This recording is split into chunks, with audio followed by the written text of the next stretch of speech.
I'm Abigail Galvan. Welcome to EWTN Pro-Life Weekly. This was another example of the Biden-Harris administration trying to force their pro-abortion agenda onto pro-life states. A push to change a state's strong pro-life law fails when it reaches the Supreme Court.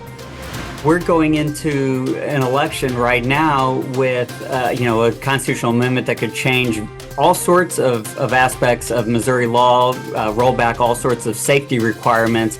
Strong protections for the unborn could be reversed in Missouri. How the church is working to inform voters. I'm an organ donor myself, though I'm increasingly uneasy with that decision, frankly. A controversial method of organ transplantation is on the rise. A look at the ethical concerns and what Catholics should consider before becoming a donor.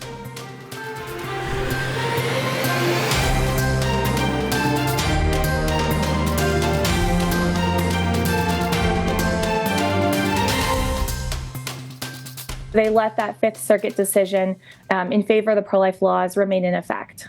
A pro-life law in Texas that protects doctors from being forced to perform abortions will remain in place after the U.S. Supreme Court declined to hear an appeal.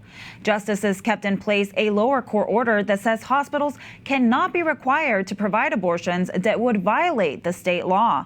The Biden administration had asked the justices to throw out the lower court order, arguing the hospitals have to perform abortions in emergency situations under federal law.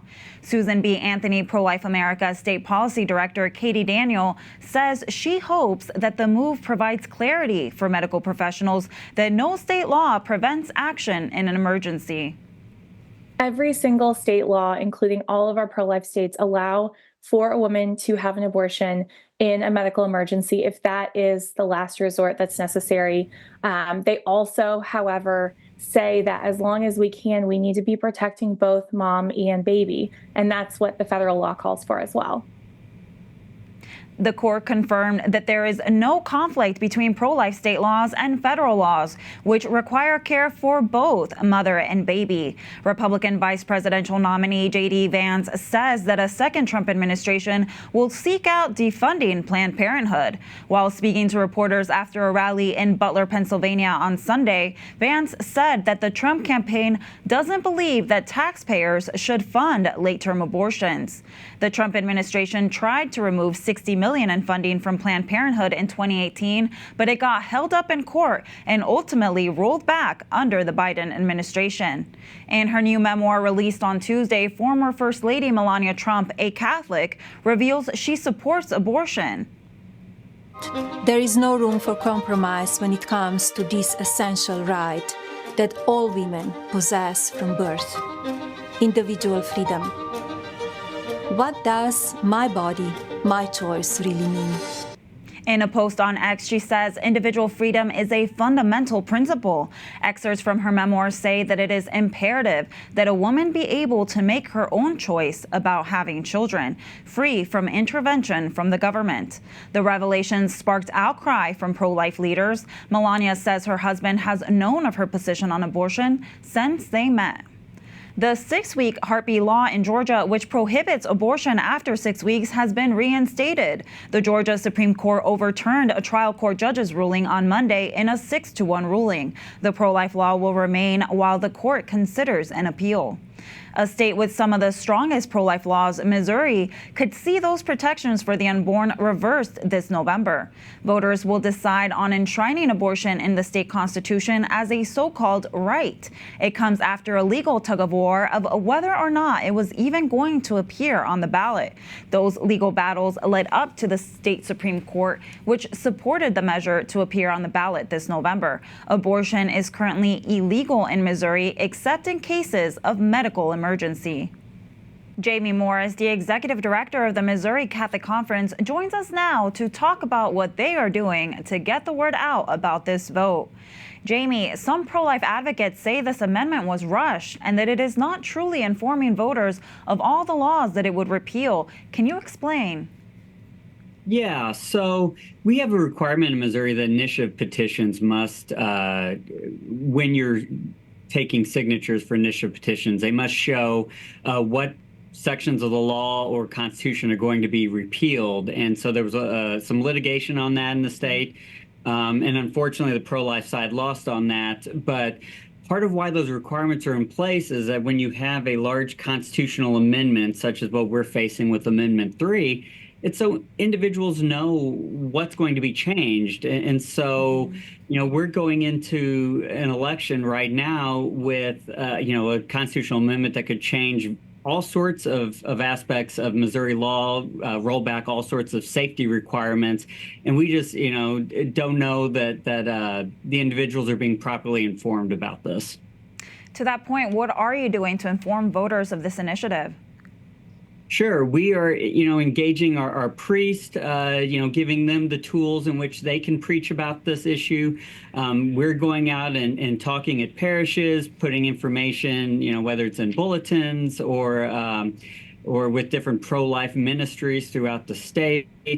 And just, again, trying to equip the individual parishioners to be able to go and talk about this amendment with their friends and family and those they're around. Because, again, a lot of people don't know what Amendment 3 is going to do.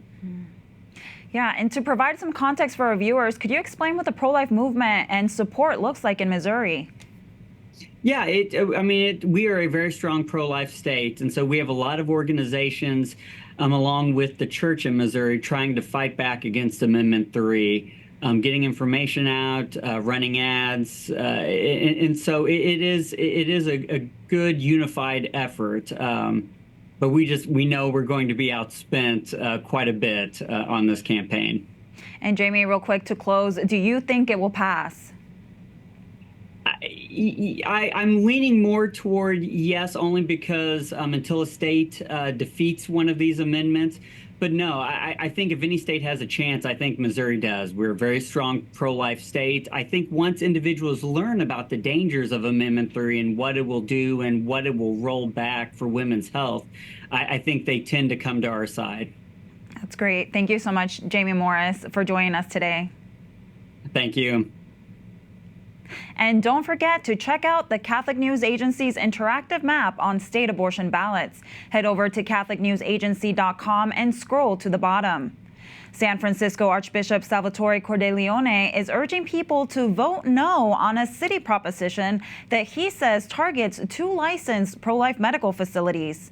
The measure would require signs be placed in front of pro-life pregnancy centers stating that they do not provide a full range of reproductive rights simply because they don't perform abortions or refer for abortions. If it becomes law, Proposition O would endanger the employees, volunteers, patients, and clients of life-affirming, state-licensed health clinics because, by singling out facilities that refuse to perform abortions, it potentially opens them up to abusive behavior by opponents.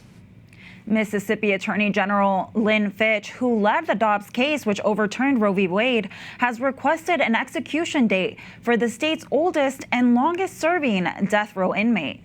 Richard Gerald Jordan was convicted in 1976 for the kidnapping and murder of a woman. He was accused of collecting a ransom from the woman's husband. Mississippi Supreme Court has rejected 78-year-old Jordan's latest appeal. Fitch wants an execution date within 28 days. South Carolina is ramping up capital punishment after a 13-year pause. The state Supreme Court set a date for November 1st to take the life of Richard Moore, who is accused of murdering a store clerk 25 years ago.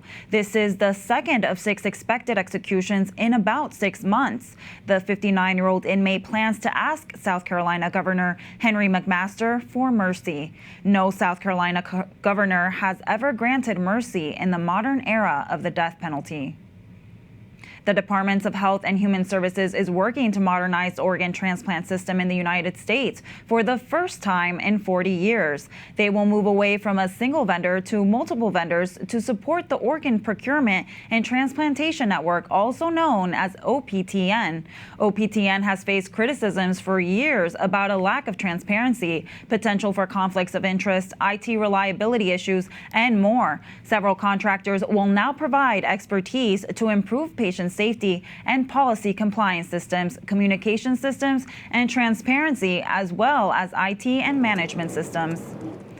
More than 46,000 organ transplant surgeries were performed in the United States last year alone. Of the major organs that are given, including lungs, hearts, and liver, the kidneys are the most needed and the most transplanted organ. The donation of an organ can be considered a great act of charity. However, the Church also maintains the importance of bodily integrity, that the person donating the organ is doing so voluntarily and is not putting their own health at risk. According to organdonor.gov, more than 103,000 people in the United States are on a transplant waiting list right now. Every 8 minutes, another person is added to that list. And every day, an estimated 17 people in the U.S. die waiting to get an organ. In an effort to prevent deaths, a concerning organ transplant process has emerged. It's called normothermic regional perfusion, or NRP for short. Leading ethicists say NRP crosses a line and is unnecessary because other methods are available. Unfortunately, it kind of sacrifices ethics to make more organs available. Normothermic regional perfusion, or NRP, is a new controversial organ transplant process. It involves declaring a patient dead based on cardiac criteria after their heart stops beating for between 2 and 5 minutes. Machines then reestablish circulation, but doctors clamp off the arteries, which would bring oxygenated blood to the brain. Doing so ensures that the brain dies, which arguably fulfills the letter but likely not the spirit of the law. This facilitates organ harvesting, but possibly compromises ethical norms because a doctor has actively participated in the brain death and did not allow the brain to die naturally. And therein lies the concern. It's very important to maintain in transplant ethics the inviolability of that dead donor rule. You've got to be dead first. We have to have independent criteria to determine that death has occurred. And then we can try to harvest organs. And then, we could try to do things to make sure that those organs are of high quality. But we can't use the procedure of harvesting organs to cause the death of the patient. During a typical organ transplant, the donor must die naturally, which according to current legal standards requires the irreversible cessation of all brain or circulatory functioning. Once the body dies, the organs begin to sustain damage from lack of oxygen as well. There is a race against time to get them into a new body.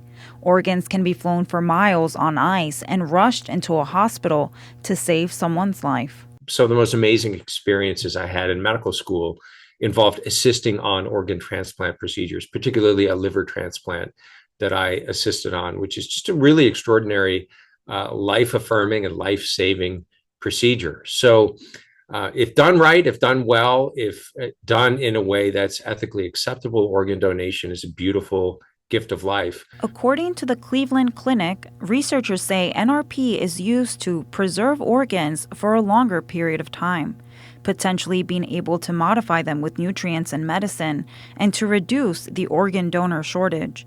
But critics like Dr. Joseph Meany, Senior Fellow at the National Catholic Bioethics Center, and Dr. Aaron Cariotti, Director of the Bioethics and American Democracy Program at the Ethics and Public Policy Center, argue it is sacrificing one patient for another. Say, look, it is better to save 3 lives by sacrificing one, and it's better to do an evil so that more good will come from it. Now, that it goes completely against normal ethical thinking, sort of Catholic bioethical thinking, Catholic moral theology, where you're never allowed to do evil that good may come from it. No sane person would argue we should take a perfectly healthy 5-year-old girl and kill her in order to harvest her organs, because if we take several of her organs, maybe we could save the lives of 4 or 5 other 5-year-olds who are on an organ recipient list and might die if they don't get an organ. And look, she happens to be a perfect match for all of them. And that kind of utilitarian logic just wouldn't fly.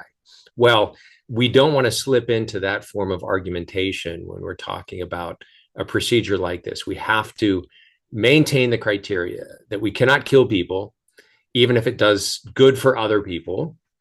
Therefore, the dead donor rule has to stay in place. Both bioethicists argue that alternatives to NRP should be practiced in hospitals. Normothermic machine perfusion. So you declare a patient dead by cardiorespiratory or by brain death criteria. You harvest the organs, you take the organs out. There's no need to clamp the vessels to the brain. Circulation is not restarted while the organs are in the body. The heart is not restored to functioning while it's in the body. You take them out, then you hook them up to a machine that continues to oxygenate them outside of the body. There's some exciting new research that is being done right now into growing organs. It could be possible that in the future, instead of having to transplant organs from other people, we could actually grow organs from the person's own cells.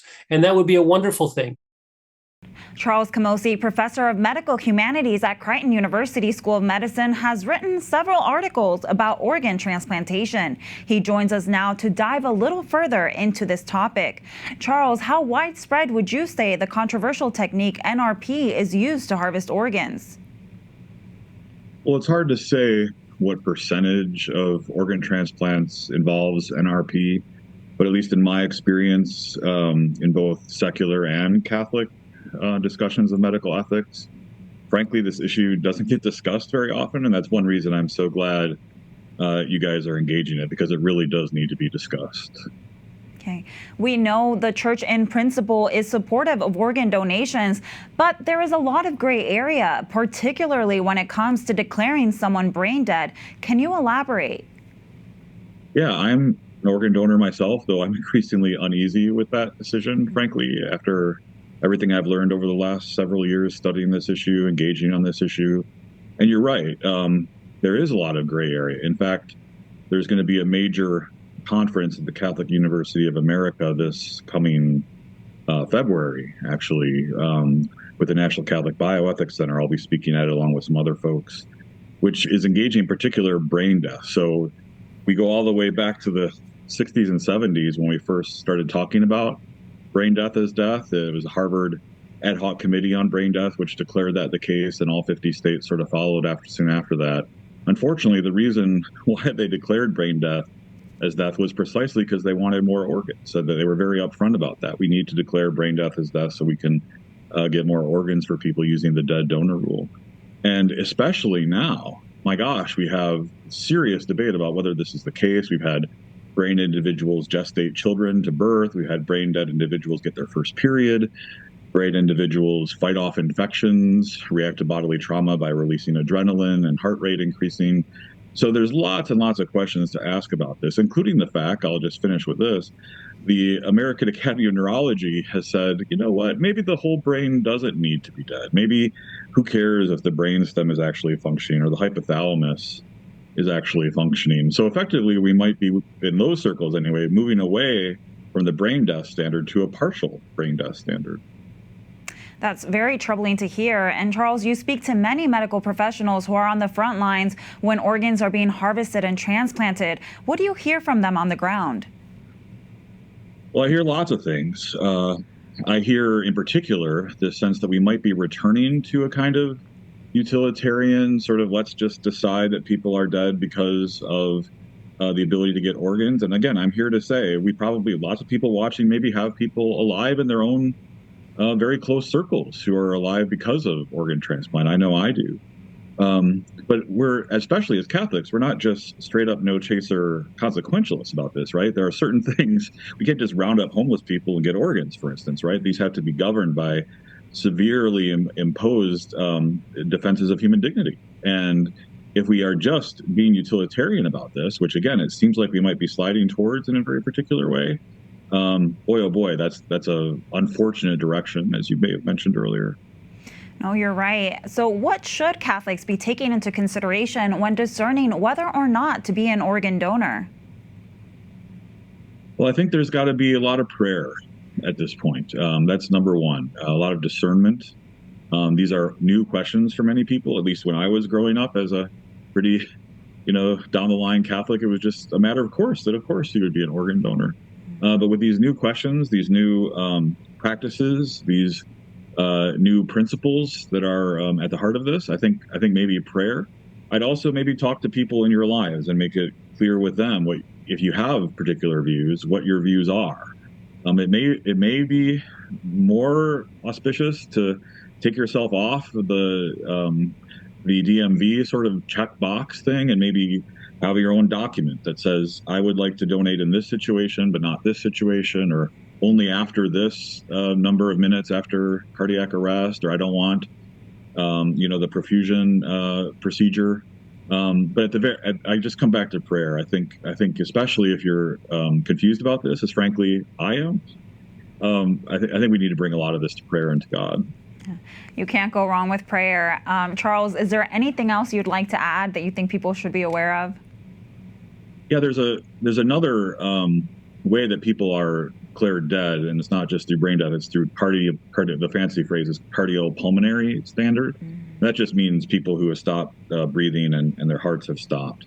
And frankly, we now stop about between 2 and 5 minutes, or after 2 or 5 minutes of cardiac arrest and the stoppage of breathing, we take organs out, which for my perspective, is not any indication that you have died. In fact, if I often joke with my students, if I just plop down on the ground in front of them and the EMTs come after 5 minutes, I hope you don't declare me dead, right? Please, ask them to work on me.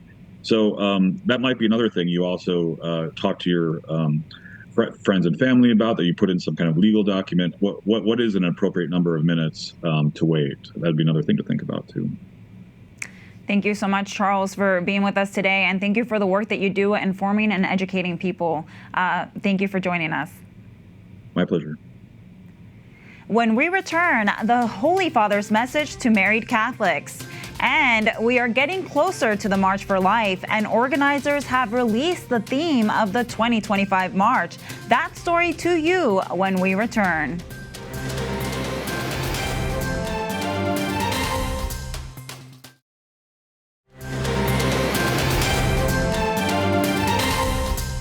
Welcome back to EWTN Pro-Life Weekly. We are about 3 months away from the annual March for Life in Washington, D.C. And on Thursday, leaders released the official theme of the 2025 March.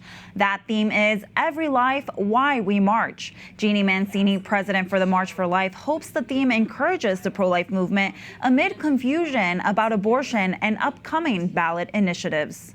2.5 years after the overturn of Roe, that there are many who need to be reminded of the importance of every sacrifice, of every act to build a culture of life. It really does make a difference, and we're living in a particular moment in history, which is the cultural reverberation of the earthquake of the overturn of Roe. And it's so, to lean into that, to know, being that one little light in a dark room, it makes a huge difference. So we want to do everything possible to encourage people in that direction. Mancini says this theme is going back to the basics about the March for Life's purpose. EWTN is your home for complete coverage of the March for Life. This year, it will be held on Friday, January 24th. We will bring you on-the-ground reports from the rally and throughout the march, as well as provide analysis from pro-life experts throughout the day. Our coverage begins at 9 a.m. Continuing his advocacy for life, Pope Francis urged married couples during his Angelus last Sunday to be open to the gift of having children. He asked couples to really reflect on if their marriage is fully open to such a blessing. They are the most beautiful fruit of love, the greatest blessing from God, a source of joy and hope for every home and all of society. Have children. Have children. Fate figli. The Pope recalled a member of the Vatican's Gendarmerie Corps brought his 8 children to a Mass in St. Peter's Basilica the day before, and how beautiful it was to see that family together.